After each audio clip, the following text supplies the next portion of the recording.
एक नगर में प्रतिष्ठित व्यापारी रहते थे जिन्हें बहुत समय बाद एक पुत्र की प्राप्ति हुई थी। उसका नाम चंद्रकांत रखा गया। चंद्रकांत घर में सभी का दुलारा था।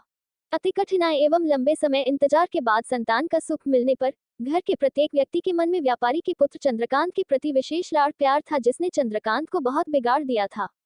घर में किसी भी बात का अभाव नहीं था। चंद्रकांत की मांग से पहले ही उसकी सभी इच्छाएं पूरी कर दी जाती थी। शायद इसी के कारण चंद्रकांत को ना सुनने की आदत नहीं थी और ना ही मेहनत के महत्व का आभास था। चंद्रकांत ने जीवन में कभी अभाव नहीं देखा था, इसलिए उसका नजरिया जीवन के प्रति बहुत अलग था और वही व्यापारी ने कड़ी मेहनत से अपना व्यापार बनाया था। ढलती उम्र के साथ व्यापारी को अपने कारोबार के प्रति चिंता होने लगी थी।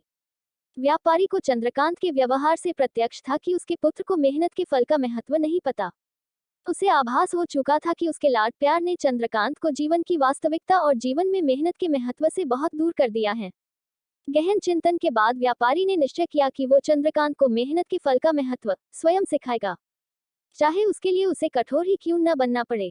व्यापारी ने चंद्रकांत को अपने पास बुलाया और बहुत ही तीखे स्वर में उससे बात की।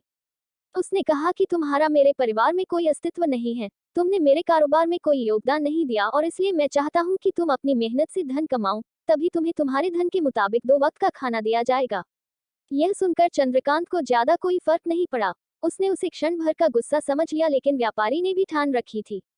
उसने घर के सभी सदस्यों को आदेश दिया कि कोई चंद्रकांत की मदद नहीं करेगा और न ही उसे बिना धन के भोजन दिया जाएगा। चंद्रकांत से सभी बहुत प्यार करते थे, जिसका उसने बहुत फायदा उठाया। वो रोज किसी न किसी के पास जाकर धन मांग लाता और अपने पिता को दे देता, और व्यापारी उसे उन पैसों को कुएं में फेंकने का बोलता, जिसे चंद्रकांत बिना किसी अड़चन के फेंक आता और उसे रोज भोजन मिल जाता।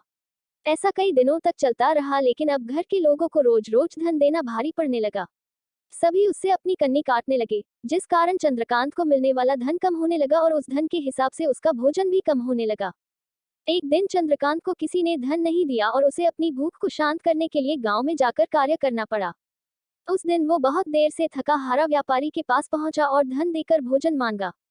रोज के अनुसार व्यापारी ने उसे वो धन कुएं में फेंकने का आदेश दिया, जिसे इस बार चंद्रकांत सहजता से स्वीकार नहीं कर पाया और उसने पलटकर जवाब दिया, पिताजी, मैं इतनी मेहनत करके पसीना बहाकर इस धन को लाया और आपने मुझे एक क्षण में इसे कुएं में फेंकने कह दिया। यह सुनकर व्यापारी समझ गया कि आज चंद्रकांत को मेहनत के फल का महत्व समझ आ गया है।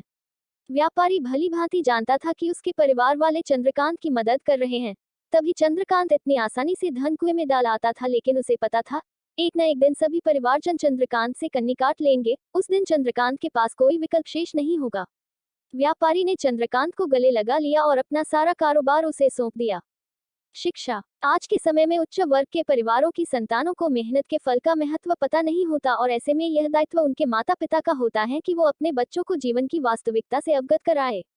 लक्ष्मी उसी घर में आती है जहां उसका सम्मान होता है।